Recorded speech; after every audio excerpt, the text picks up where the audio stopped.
ಇದು ಸುದ್ದಿ ವಿಶ್ಲೇಷಣೆ. ನಾನು ಶಶಿಧರ್ ಭಟ್. ಇದು ನನ್ನ ಡಿಜಿಟಲ್ ವಾಹಿನಿ. ಇದನ್ನು ಲೈಕ್ ಮಾಡಿ, ಸಬ್ಸ್ಕ್ರೈಬ್ ಮಾಡಿ, ಬೆಲ್ ಐಕಾನ್ನ ಪ್ರೆಸ್ ಮಾಡೋದಕ್ಕೆ ಮರಿಬಿಡಿ. ಹಾಗೆಯೇ ಸಾಧ್ಯ ಆದರೆ ಸಹಾಯ ಮಾಡಿ. ಸ್ವತಂತ್ರ ಪತ್ರಿಕೋದ್ಯಮಕ್ಕೆ ತಮ್ಮ ಕೃಪಾಶೀರ್ವಾದ, ತಮ್ಮ ಪ್ರೀತಿ, ತಮ್ಮ ಬೆಂಬಲ ಎಲ್ಲ ಇರಲಿ. ಎಸ್, ವಿಶ್ವದ ಬಹಳ ಪ್ರಮುಖ ಪತ್ರಿಕೆಗಳಲ್ಲಿ ಒಂದು ಫೈನಾನ್ಷಿಯಲ್ ಟೈಮ್ಸ್. ಲಂಡನ್ನಿಂದ ಹೊರಡುವ ಈ ಪತ್ರಿಕೆ ಸುಮಾರು 25 ದೇಶಗಳಿಂದ ಪ್ರಕಟ ಆಗುತ್ತೆ. ಈ ಪತ್ರಿಕೆ ಬಗ್ಗೆ ನಾನು ಮಾತನಾಡಿದ್ದ ಕಾರಣ ಅದು ಒಂದು ವರದಿ ಪ್ರಕಟ ಆಗಿದೆ. ಆ ವರದಿಯಲ್ಲಿ ಗೌತಮ್ ಅದಾನಿಯವರ ಇನ್ನೊಂದು ಅಕ್ರಮ ವ್ಯವಹಾರದ ಬಗ್ಗೆ ಬೆಳಕು ಚೆಲ್ಲಾಗಿದೆ. ಅದು ಕಲ್ಲಿದ್ದಲು ಹಗರಣ. ಗೌತಮ್ ಅದಾನಿಯವರ ಕಂಪನಿ ಇಂಡೋನೇಷ್ಯಾದಿಂದ ಕಳಪೆ ಗುಣಮಟ್ಟದ ಕಲ್ಲಿದ್ದನ್ನು ಖರೀದಿಸಿ ಅದನ್ನು ಇಂಡಿಯಾಕ್ಕೆ ತಂದು ಚೆನ್ನೈನ ಸರ್ಕಾರಿ ಸಂಸ್ಥೆಯೊಂದಕ್ಕೆ ಮಾರಾಟ ಮಾಡಿತ್ತು. ಸೊ ಈ ಕುರಿತು ರಾಹುಲ್ ಗಾಂಧಿ ಕೆಲವು ಆರೋಪಗಳನ್ನು ಮಾಡಿದ್ದಾರೆ. ಮೊದಲು ನೋಡಿ ರಾಹುಲ್ ಗಾಂಧಿ ಅವರು ಏನು ಹೇಳಿದ್ದಾರೆ ಅಂತ. पहले हमने 20,000 करोड़ रुपए की बात की थी और सवाल पूछा था ये पैसा किसका है. 20,000 करोड़ का फिगर गलत था, उसमें 12,000 करोड़ और ऐड हो गए हैं. Direct theft by a man who has been protected again and again and again by the Prime Minister of India. And while we are giving electricity subsidies, Mr. Adani is over invoicing coal and stealing directly from the people of India. And I don't understand why the Prime Minister doesn't comment on this. This cannot happen without the protection of the Prime Minister of India. It is impossible. Rahul ಗಾಂಧಿಯವರು ಈ ಏನು ಎಲ್ಲ ಕೆಲವು ಅಂಶಗಳನ್ನು ಏನು ಹೇಳಿದ್ದಾರೆ, ಇದು ಇನ್ನೊಂದಿಷ್ಟು ಒಳಗಿನ ಅಂಶಗಳನ್ನು ಬಹಿರಂಗಪಡಿಸುತ್ತೆ. ಸನ್ಮಾನ್ಯ ಅದಾನಿಯವರು ಅವರ ಹಿಂದಿರುವವರು ಯಾರು? ಯಾರೋ ಪ್ರಬಲ ವ್ಯಕ್ತಿಯ ಆಶೀರ್ವಾದ ಇಲ್ಲದೆ ಈ ಮಟ್ಟದಲ್ಲಿ ಒಬ್ಬ ರಾಜಕಾರಣಿ ಬೆಳೆಯೋದಕ್ಕೆ ಸಾಧ್ಯನಾ? ಈ ಪ್ರಶ್ನೆಗಳು. ಸೊ ಅದಾನಿಯವರ ವ್ಯವಹಾರದ ಬಗ್ಗೆ ರಾಹುಲ್ ಗಾಂಧಿ ಮೊದಲಿನಿಂದಲೂ ಪ್ರಶ್ನಿಸುತ್ತಲೇ ಬಂದಿದ್ದಾರೆ. ಆದರೆ ಪ್ರಧಾನಿ ಅದಕ್ಕೆ ಉತ್ತರ ಕೊಟ್ಟಿಲ್ಲ. ಅವರೆಂದೂ ಕೂಡ ಸಾರ್ವಜನಿಕ ಸಭೆಯಲ್ಲಿ ಅದಾನಿಯ ಬಗ್ಗೆ ಮಾತನಾಡಲೇ ಇರಲಿಲ್ಲ. ಮೊನ್ನೆ ಮಾತನಾಡಿದರು. ಮೊನ್ನೆ ಅಂದರೆ ಚುನಾವಣೆಯ ಸಂದರ್ಭದಲ್ಲಿ ಒಂದು ಟೆಂಪೋ ವಿಚಾರವನ್ನು ಪ್ರಸ್ತಾಪಿಸಿ ಆ ಟೆಂಪೋದಲ್ಲಿ ದುಡ್ಡು ಬಂದಿದೆಯಾ ಅಂತ ಕೇಳಿದರು. ಇತ್ತೀಚಿನ ದಿನಗಳಲ್ಲಿ ನಮ್ಮ ಪ್ರಧಾನಿಯವರಿಗೇನೋ ಮಾನಸಿಕ ಸಮಸ್ಯೆ ಇರಬೇಕು ಅಂತ ನನಗೆ ಅನಿಸುತ್ತೆ. ನನಗೆ ಸಿಂಪತಿ ಇದೆ ನಮ್ಮ ದೇಶದ ಪ್ರಧಾನಿಯವರು. ಅವರ ಮಾತನಾಡುವಾಗ ಅವರ ಮಾತಿಗೆ ಆಲೋಚನೆಗೆ ಸಂಬಂಧ ಇರುತ್ತೋ ಇಲ್ಲೋ ಗೊತ್ತಿಲ್ಲ. ಆದರೆ ಆ ಪ್ರಧಾನಿ ಹುದ್ದೆಯ ಘನತೆ ಗೌರವವನ್ನು ಉಳಿಸಿಕೊಂಡು ಬಂದೇ ಇಲ್ಲ ನರೇಂದ್ರ ಮೋದಿಯವರು. ಅವರು ಮಂಗಳಸೂತ್ರದಿಂದ ಮಾತನಾಡ್ತಾರೆ, ಮುಸ್ಲಿಮರ ಬಗ್ಗೆ ಮಾತನಾಡ್ತಾರೆ, ಕಾಂಗ್ರೆಸ್ ಬಗ್ಗೆ ಬಾಯಿ ಬಂದಾಗ ಮಾತಾಡ್ತಾರೆ. ಅಂದರೆ ಇಡೀ ಭಾರತದ ಸ್ವಾತಂತ್ರ್ಯೋತ್ತರ ಇತಿಹಾಸದಲ್ಲಿ ಪ್ರಧಾನಿ ಹುದ್ದೆಯನ್ನು ಈ ರೀತಿ ಅದರ ಗೌರವವನ್ನು ಗಾಳಿಗೆ ತೂಳಿದವರು ಯಾರೂ ಇಲ್ಲ. ಯಾವಾಗ ಅದಾನಿಯವರ ಬಗ್ಗೆ ಮಾತನಾಡೋದಕ್ಕೆ ರಾಹುಲ್ ಗಾಂಧಿ ಪ್ರಾರಂಭ ಮಾಡಿದ್ರು, ರಾಹುಲ್ ಗಾಂಧಿಯವರನ್ನ ಟಾರ್ಗೆಟ್ ಮಾಡಲಾಯಿತು, ಅವರನ್ನು ಪಾರ್ಲಿಮೆಂಟಿಂದ ಹೊರಹಾಕಲಾಯಿತು, ಅವರ ಸದಸ್ಯತ್ವೇ ಇಲ್ಲದಂತೆ ಮಾಡಲಾಯಿತು. ಅದಾದ ಮೇಲೆ ರಾಹುಲ್ ಗಾಂಧಿ ಅವರನ್ನ ಹೆಸರು ಹೇಳದೆ ಶಹಜಾದೆ ವ್ಯಂಗ್ಯ ದುಷ್ಟತನದ ಮೂಲಕ ಪ್ರಧಾನಿ ಮಾತಾಡ್ತಾ ಬಂದರು. ಈಗ ಫೈನಾನ್ಷಿಯಲ್ ಟೈಮ್ಸ್ನಲ್ಲಿ ಬಂದ ವರದಿ ಏನಿದೆ, ಈ ವರದಿಯ ಕುರಿತು ರಾಹುಲ್ ಗಾಂಧಿ ಮಾತನಾಡಿದ್ದಾರೆ. ಅದರ ಜೊತೆ ಇನ್ನೊಂದು ಕುತೂಹಲಕರವಾದ್ದು ನನಗೆ ಅನಿಸ್ತು. ನಿನ್ನೆ ಈ ಟೆಂಪೋ ಅಂತಿದ್ದಾರಲ್ಲ, ನಿನ್ನೆ ರಾಹುಲ್ ಗಾಂಧಿ ಒಂದು ಟೆಂಪೋ ಹೊತ್ಕೊಂಡು ಹೋಗ್ತಿದ್ರು. ಇದು ಅಗ್ನಿವೀರ ಟೆಂಪೋ ಅಂದ್ಕೊಂಡು. I like that. ಎನಿವೆ, ಈಗ ಈ ವಿಚಾರಕ್ಕೆ ಬರೋಣ, ಅದನ್ನು ಬಿಡೋಣ. ಸೊ ಈ ಅದಾನಿಯವರ ಕಂಪನಿ ಕಳಪೆ ಗುಣಮಟ್ಟದ ಈ ಒಂದು ಕಲ್ಲಿದ್ದಲನ್ನು ತಂದು ಭಾರತದೊಳಗೆ ಮಾರಾಟ ಮಾಡಿದ್ವಿ. ಇದು ಕೇವಲ ಒಂದು ಕನ್ಸೈನ್ಮೆಂಟಿಂದ ಸುಮಾರು 3,000 ಕೋಟಿಗೂ ಹೆಚ್ಚು ಲಾಭ. ಸೊ ಕಾಂಗ್ರೆಸ್ನ ಜೈರಾಮ್ ರಮೇಶ್ ಅವರು ಕೂಡ ಈ ಬಗ್ಗೆ ಮಾತನಾಡಿದ್ದಾರೆ. ಅವರು ಏನು ಹೇಳಿದ್ದಾರೆ ಕೇಳಿಸ್ಕೊಳ್ಳಿ. अक्टूबर 2014 को DRI ने घोषणा की थी कोयले के आयात में जो ओवर इनवॉइसिंग हुआ है उसके बारे में जांच की आदेश दी गई है. इसके बाद 31 मार्च 2016 को 31 मार्च 2016 को DRI ने एक दूसरा बयान दिया और इस बयान में पहली बार ये जानकारी दी गई कि 40 कंपनियों के खिलाफ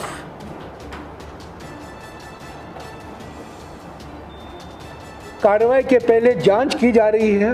40 कंपनियां इस घोटाले में शामिल हैं और ज़्यादातर इंडोनेशिया से कोयले के खरीद में 29,000 करोड़ रुपए का घोटाला की जांच DRI की ओर से एक बयान आया था. इन कंपनियों में सबसे प्रमुख नाम प्रधानमंत्री के पसंदीदा पूंजीपति गौतम अडानी का है. इसमें राफेल से जुड़े हुए पसंदीदा पूंजीपति अनिल अंबानी की कंपनी भी है. इसमें SR कंपनी भी शामिल है. 20 मई 2016 को हसमुख आधिया जी जो वित्त सचिव हैं वो Arundhati Bhattacharya chairman state bank of India को एक खत लिखते हैं कि ये जांच हो रही है और जो कोई कागजात हैं इस जांच के संबंध में जो DRI ने मांग की है स्टेट बैंक को वो कागजात देना चाहिए. 4 दिन बाद स्टेट बैंक ऑफ इंडिया के चेयरमैन और मैनेजिंग डायरेक्टर अरुंधति भट्टाचार्य जी हसमुख आधिया जी को खत लिखती है कि हम ये कागजात नहीं दे सकते क्योंकि हमें जानकारी मिली है ये कागजात देना सिंगापुर के कानून के खिलाफ है. भारत सरकार जांच कर रहा है.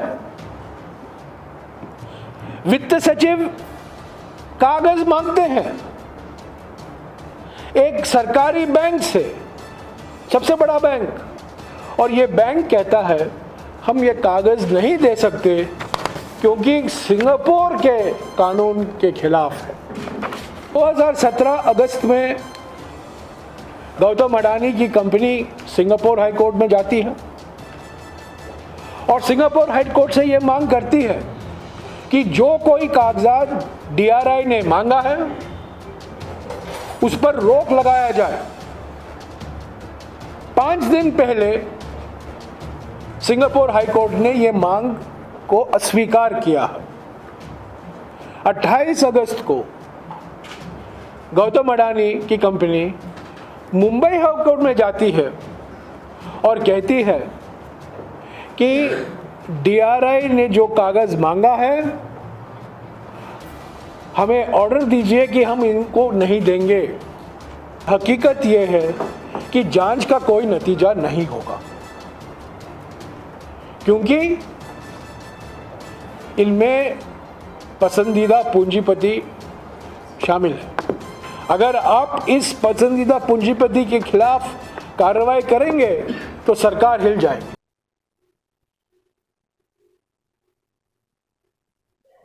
ಜೈರಾಮ್ ರಮೇಶ್ ಅವರು ಏನು ಹೇಳಿರುವ ಅಂಶಗಳಲ್ಲಿ ಬಹಳ ಮುಖ್ಯವಾದ್ದು ಅಂದರೆ JPC ಈ ಬಗ್ಗೆ ಈ ಹಗರಣದ ತನಿಖೆಗಾಗಿ ಜಾಯಿಂಟ್ ಪಾರ್ಲಿಮೆಂಟ್ರಿ ಕಮಿಟಿಯನ್ನು JPCಯನ್ನು ನಾವು ನೇಮಿಸ್ತೀವಿ ಸರ್ಕಾರ ನಮ್ಗೆ ಬಂದರೆ ಅನ್ನೋ ಮಾತನ್ನು ಹೇಳಿದ್ದಾರೆ. ಸೊ ಕಾಂಗ್ರೆಸ್ ಸರ್ಕಾರ ಬರಲಿ ಅಂತ ಆಶಯದಿಂದ ಅವರ ಮಾತನ್ನು ಹೇಳಿದ್ದಾರೆ. ಆದರೆ ಅದಾನಿಯವರ ಅದೆಷ್ಟು ಪ್ರಕರಣಗಳನ್ನು ಮುಚ್ಚಿ ಹಾಕುವ ಯತ್ನ ನಡೀತಿದೆ. ಅಂದರೆ ಭಾರತದ ಏಕಮೇವ ಪ್ರಾಮಾಣಿಕ ಉದ್ಯಮಿ ಯಾರಪ್ಪ ಅಂತಂದರೆ ಅವರು ಗೌತಮ್ ಅದಾನಿ ಅನ್ನುವ ರೀತಿ ಪ್ರಚಾರ ಮಾಡಲಾಗುತ್ತೆ. ಗೌತಮ್ ಅದಾನಿ ಯಾವ ರೀತಿ ಅಂದರೆ ಅವರು ಈ ಭಾರತದ ಈಗ ನೋಡಿ ಮಾಧ್ಯಮಗಳ ಮೇಲೆ ನಿಯಂತ್ರಣ ಹೊಂದಿದ್ದಾರೆ. ಅವರು NDTV ಟೇಕ್ ಓವರ್ ಮಾಡಿದಾಗ ಈ ಇಂಡಿಯಾದ ಅತಿ ಪ್ರಾಮಾಣಿಕವಾದ ಮಾಧ್ಯಮದಲ್ಲಿ ಒಂದಾಗಿತ್ತು NDTV. ಅದನ್ನು ಟೇಕ್ ಓವರ್ ಮಾಡಿದಾಗ ಒಂದು ಮಾತನ್ನು ಹೇಳಿದರು ಗೌತಮ್ ಅದಾನಿ ಅವರು, ಇದನ್ನು ಫೈನಾನ್ಷಿಯಲ್ ಟೈಮ್ಸ್ನಂತೆ ಒಂದು ಪ್ರತಿಷ್ಠಿತ ಮಾಧ್ಯಮವನ್ನಾಗಿ ಬದಲು ಮಾಡ್ತೀವಿ ಅಂತ.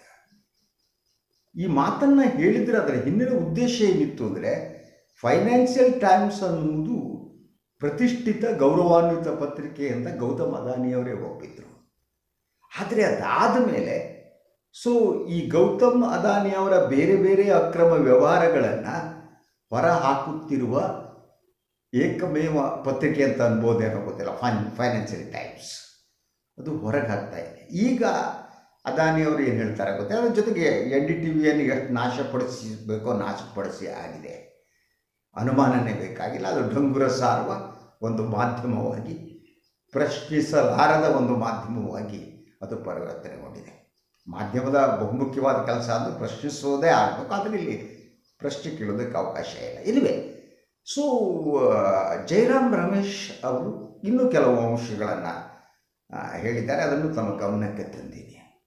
ಆದ್ದರಿಂದ ಈ ಒಂದು ಕಲ್ಲಿದ್ದಲು ಹಗರಣ ಏನಿದೆ ಇದು ಸಣ್ಣ ಹಗರಣ ಅಲ್ಲ. ಒಂದು ಸಾರ್ವಜನಿಕರ ತೆರಿಗೆ ಹಣವನ್ನು ಮುಳುಗಿಸುವ ಒಂದು ಯತ್ನ ಏನಿದೆ. ಅಂದರೆ ನೀವೇನೋ ಯಾವುದೋ ಒಂದು ವಸ್ತುವನ್ನು 10 ರೂಪಾಯಿ ಬೆಲೆ ಬಾಳೋದು ಅಂದ್ಕೊಳ್ಳಿ, 10 ರೂಪಾಯಿ ಬೆಲೆ ಬಾಳೋದನ್ನು ತಂದು 100 ರೂಪಾಯಿ ಮಾರಾಟ ಮಾಡೋದು, ಇದು ಒಂದು ಭಾಗ. ಆ ರೀತಿ ಮೋರ್ ದೆನ್ 100% ಪ್ರಾಫಿಟ್ ಅಂತ.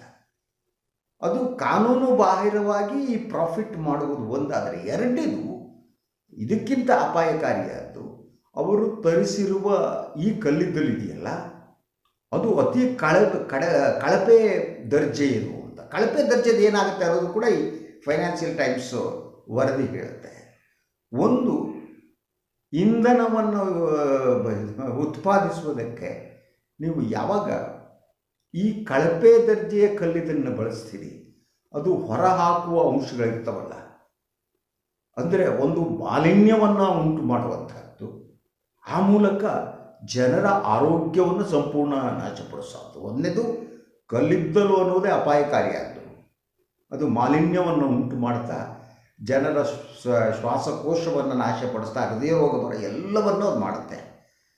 ಅದರ ಜೊತೆಗೆ ಈ ಕಳಪೆ ದರ್ಜೆ ಏನಿದೆ, ಈ ಕಳಪೆ ದರ್ಜೆಯ ಕಲ್ಲಿದ್ದಲು ಅದು ಹೊರಸೂಸುವ ಹೊಗೆ ಇದೆಯಲ್ಲ, ಈ ಹೊರಸೂಸುವ ಹೊಗೆ ಸೀರಿಯಸ್ ಆದ ಹೆಲ್ತ್ ಹಜಾರ್ಡ್ಸನ್ನು ಕ್ರಿಯೇಟ್ ಮಾಡುತ್ತೆ. ಆ ಕೆಲಸವನ್ನು ಗೌತಮ್ ಅದಾನಿ ಮಾಡಿದ್ದಾರೆ. ಅಂದರೆ ಒಂದು ಕಡೆ ಗೌತಮ್ ಅದಾನಿಯವರು ಕಾಸು ಮಾಡ್ಕೊಂಡಿದ್ದಾರೆ, ದುಡ್ಡು ಮಾಡ್ಕೊಂಡಿದ್ದಾರೆ, ಭಾರತೀಯರ ತೆರಿಗೆ ಹಣವನ್ನು ಲೂಟಿ ಮಾಡ್ತಿದ್ದಾರೆ. ಇನ್ನೊಂದು ಕಡೆ ಭಾರತೀಯರ ಆರೋಗ್ಯದ ಮೇಲೆ ದುಷ್ಪರಿಣಾಮ ಬೀರುವಂಥ ಕೃತ್ಯದಲ್ಲಿ ಅವರು ನಿರತರಾಗಿದ್ದಾರೆ. ಇದು ಕ್ರಿಮಿನಲ್ ಆ್ಯಕ್ಟ್ ಅಂತ. ಈ ಪ್ರಶ್ನೆಗಳನ್ನು ಏನು ಎತ್ತಿದೆ ಫೈನಾನ್ಷಿಯಲ್ ಟೈಮ್ಸ್, ಇದಕ್ಕೆ ಉತ್ತರ ಕೊಡಬೇಕಾದವರು ಯಾರು? ಇಂತಹ ಒಂದು ಕೆಲಸ ಮಾಡುವುದಕ್ಕೆ ಅವರ ಮೇಲಿರುವುದು ಕೃಪಾಶೀರ್ವಾದ ಯಾರದು? ಅವರ ಆತ್ಮೀಯ ಸ್ನೇಹಿತದ್ದು ಹೇಳಲಾದ ನಂಬಲಾದ ಪ್ರಧಾನಿ ನರೇಂದ್ರ ಮೋದಿಯವರ ರಕ್ಷಣೆ ಮಾಡ್ತಿದ್ದಾರೆ ಅದಾನಿ ಅವರನ್ನು. ಮತ್ತು ಈ ಕಲ್ಲಿದ್ದಲು ವ್ಯವಹಾರಗಳಲ್ಲಿ ಇರುವ ಬಹುತೇಕ ಕಂಪ್ನಿಗಳಲ್ಲಿ ಯಾರ್ಯಾರು ಗೊತ್ತಾ ನಿಮಗೆ? ನವೀನ್ ಜಿಂದಾಲ್ ಅವರಿಗೆ BJPಯ ಅಭ್ಯರ್ಥಿಯಾಗಿ ಚುನಾವಣೆಯಲ್ಲಿ ಸ್ಪರ್ಧಿಸ್ತಿದ್ದಾರೆ. ಬಹುತೇಕ ನೀವು ಇಂತಹ ವ್ಯವಹಾರಗಳಲ್ಲಿ ಇರುವ ಉದ್ಯಮಗಳನ್ನು ನೋಡಿದರೆ ಈ ಎಲ್ಲ ಉದ್ಯಮಿಗಳ ಕೃಪಾಶೀರ್ವಾದ ಏನಿದೆ, ಇವರ ಮೇಲೆ ಕೃಪಾಶೀರ್ವಾದ ಇರುವುದು ದೇಶದ ಪ್ರಧಾನಿನೂ ಆ ಹಂತದಲ್ಲಿ ಇರುವಂಥವ್ರದ್ದು ಅಂತ. It is too dangerous. ಈ ಪ್ರಕರಣ ಏನಿದೆ, ಈ ಕಲ್ಲಿದ್ದಲು ಹಗರಣ ಏನಿದೆ, ಇದು ಸಾವಿರಾರು ಕೋಟಿ ರೂಪಾಯಿ ದೋಚಿದ ಹಗರಣ, ಭಾರತೀಯ ಸಾಮಾನ್ಯ ಜನರ ಹಣವನ್ನು ಲೂಟಿ ಮಾಡಿದ ಪ್ರಕರಣ. ಅದರಂತೆ ವಿಶ್ವದ ಅತಿದೊಡ್ಡ ಶ್ರೀಮಂತ ಅಂತ ಬೀಗ್ತಾ ಭಾರತವನ್ನೇ ಇದರ ತಾತ್ವಿಕ ಮೌಲಿಕ ನಂಬಿಕೆಗಳನ್ನು ಹರಾಜು ಮಾಡಿದ ಗೌತಮ್ ಅದಾನಿ ಮತ್ತು ಅವರ ಸುತ್ತಮುತ್ತ ಇರುವ ರಾಜಕೀಯ ಸ್ನೇಹಿತರಿದ್ದಾರೆ. ಅವರು ಈ ಜವಾಬ್ದಾರಿ ಹೊರಬೇಕಲ್ವ? ಪ್ರಧಾನಿ ನರೇಂದ್ರ ಮೋದಿಯವರು, ಗೃಹ ಸಚಿವರು ಹಾಗೂ BJP ಸರ್ಕಾರ ಈ ಜವಾಬ್ದಾರಿಯನ್ನು ಹೊರಬೇಕಲ್ವ? ನನಗೆ ಗೊತ್ತು ಇದಕ್ಕೆ ಪ್ರತಿಕ್ರಿಯೆ ಹೇಗೆ ಬರುತ್ತೆ ಅಂತ. ಇದುವರೆಗೆ BJPಯ ಪ್ರಮುಖರು ಯಾರು ಪ್ರತಿಕ್ರಿಯೆ ನೀಡಿಲ್ಲ. ಯಾರೋ ಹರಿಯಾಣದ ಯಾವುದೋ ಮಂತ್ರಿ ಒಬ್ಬರು ಪ್ರತಿಕ್ರಿಯೆ ನೀಡಿದರು. ಅವ್ರ ಪ್ರತಿಕ್ರಿಯೆ ಭಾಳ ಸ್ಪಷ್ಟ. ನೀವು ಈ ರೀತಿ ಅದಾನಿ ಅವರು ಹಗರಣ ಮಾಡಿದ್ದಾರೆ ಅಂತಂದರೆ ಅವರೇನು ಮಾಡ್ತಾರೆ? ಅವ್ರಿಗಿಂತ ಈ ದೇಶದ ಅತಿ ಭ್ರಷ್ಟರು ಯಾರು ಗೊತ್ತಾ? ನೆಹರು ಫ್ಯಾಮಿಲಿ, ಸೋನಿಯಾ ಗಾಂಧಿ ಕಂಪ್ನಿ, ಇವರದ್ದು ಲೂಟಿಕೋರರು. ಹೀಗೆ ಇಡೀ ಚರ್ಚೆಯನ್ನು ಇನ್ನೊಂದೆಡೆ ತಿರುಗಿಸುವಂಥದ್ದು ಅದು. ಇದನ್ನು ಜಾಣತನ ಅಂತ BJP RSS ಜನ ನಂಬಿದ್ದಾರೆ. ಅವರು ಮಾಡುವ ಕೆಲಸ ಅಂದರೆ ಇವರು ಕಳ್ಳ, ಇಷ್ಟು ಕಾಸು ಹೊಡೆದಾನೆ, ಹಿಂಗೆ ಮಾಡಿದ ಕಣ ಅವನು ಕಳ್ಳ ಅಂತ ಬೇರೆಯವ್ರ ಕಡೆ ಕೈ ತೋರಿಸ್ತಾ ಹೋಗೋದು. ಅದನ್ನು ಸತತವಾಗಿ ಪ್ರಚಾರ ಮಾಡ್ತಾ ಹೋಗೋದು. ರಾಹುಲ್ ಗಾಂಧಿ ಭ್ರಷ್ಟ, ಅವರ ಅಪ್ಪ ಭ್ರಷ್ಟ, ಅವರ ಅಜ್ಜ ಭ್ರಷ್ಟ, ಅವರೆಲ್ಲ ಭ್ರಷ್ಟರು. ಅಲ್ಲ, ಸರಿ, ಅವರು ಭ್ರಷ್ಟರಾದ ತನಿಖೆ ಮಾಡಿ ಮೊದಲು ಇದನ್ನು ಹೇಳಿ. ಅದಾನಿಯವ್ರನ್ನ ಉಳಿಸಿದ್ಯಾರು ಹೇಳಿ. ಕಲ್ಲಿದ್ದಲು ಹಗರಣದ ಬಗ್ಗೆ ಹೇಳಿ. ಸೊ ರೇಟ್ ಪ್ರತಿಯೊಂದು ಇಂಡೋನೇಷ್ಯಾದಿಂದ ತಗೊಂಡಂಥ ಕಲ್ಲಿದ್ದಲು ರೇಟ್ ಇದೆ. ಅದಕ್ಕೆ 3 ಪಟ್ಟು 4 ಪಟ್ಟು 6 ಪಟ್ಟು ಬೆಲೆ ತಂದು ಇಲ್ಲಿ ಮಾರಾಟ ಮಾಡಿ, ಅದು ಕಳಪೆ ದರ್ಜೆಯ ಕಲ್ಲಿದ್ದಲನ್ನು ಮಾರಾಟ ಮಾಡಿ ಉತ್ಕೃಷ್ಟ ದರ್ಜೆಯ ಕಲ್ಲಿದ್ದಲು ಅಂತ ಹೇಳೋದು ಮೋಸ ಅಲ್ವ ಇದು? ಇದರಲ್ಲಿ ಸಾವಿರಾರು ಕೋಟಿ ರೂಪಾಯಿ ನುಂಗಿದಿರಲ್ವಾ? ಇದಕ್ಕೆ ಉತ್ತರ ಕೊಡಬೇಕಾದ ನೈತಿಕ ಜವಾಬ್ದಾರಿ ಯಾರದ್ದು? ಈ ನೈತಿಕ ಜವಾಬ್ದಾರಿಯನ್ನು ಈ ದೇಶದ ಪ್ರಧಾನಿ ಹೊರಬೇಕಲ್ವಾ? ಸೊ ಈ ಪ್ರಶ್ನೆಗಳಿಗೆ ಉತ್ತರ ಕೊಡಬೇಕಾಗಿದೆ. ನೀವು ಕಳ್ಳರು ಅಂದರೆ ಅವರು ಕಳ್ಳರಲ್ವಾ ಅನ್ನೋದು ಪ್ರಶ್ನೆಗೆ ಉತ್ತರ ಅಲ್ಲ. ಎನಿವೆ, ಇದು ಎತ್ತ ಹೋಗುತ್ತೆ ನೋಡೋಣ. ಈ ಕಲ್ಲಿದ್ದಲು ಹಗರಣ, ಸೊ ಇಂಥ ಇನ್ನೆಷ್ಟೋ ಹಗರಣಗಳನ್ನು ನಡೆದೋಗಿವೆ. ಆದರೆ ಮೇಲ್ಗಡೆ ಮಾತ್ರ ನಾವು ಸಾಚ ಇವರು ಸಾಚ ಜನ ಅಲ್ಲ. ಓಕೆ, ಎನಿವೆ, ಇದಾಗಿತ್ತು ಇವತ್ತಿನ ಸುದ್ದಿ ವಿಶ್ಲೇಷಣೆ. ಇನ್ನೊಂದು ವಿಚಾರದೊಂದಿಗೆ ಮತ್ತೆ ಬರ್ತೀನಿ. ನನ್ನ ವಾಹಿನಿ ಲೈಕ್ ಮಾಡಿ, ಸಬ್ಸ್ಕ್ರೈಬ್ ಮಾಡಿ, ಬೆಲ್ ಐಕಾನ್ನ ಪ್ರೆಸ್ ಮಾಡೋದಕ್ಕೆ ಮಾಡಿದ್ರೆ ಹಾಗೆ ಸಾಧ್ಯ ಆದರೆ